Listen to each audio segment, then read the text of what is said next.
You know who you are. Thank you. It's a poem, it's called Garden. Essentially, the foundation of the poem is, sorry, I know I need to be talking into the microphone, but double tasking. Yes. But yes, the poem's called Garden. Essentially, I just tried to personify a garden, and roses within the garden represent invisible illness. Yeah, that's essentially it. I'm projecting it onto the screen because it is a bit of a dense poem, so you can read along. It will probably help with all the different punctuation and just words, but yes, it should be hooking up in a second. Woo!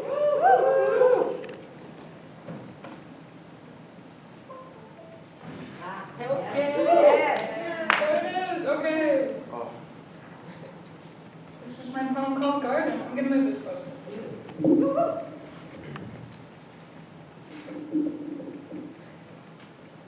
It started small, green nails breaking out, scratching down the spine of the soil, ever shifting and stretching up, wrist first, into that big eternity, blue and foreboding, fingertips grazing over and never under the surface, so fast that it caught the light but not the water, terrifying, real, and mine.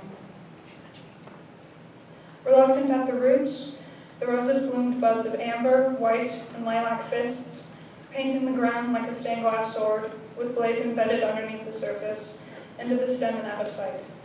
The unseen sheath that I carry is translucent and heavy. How do I stop the thorns from rising? Cut off the water, bury the buds, twist away from the light and cover myself in shadow. Withering occupies the mind before tending ever does. Water is learning how much and when. The first step in sowing the seed and not suppressing the blossom.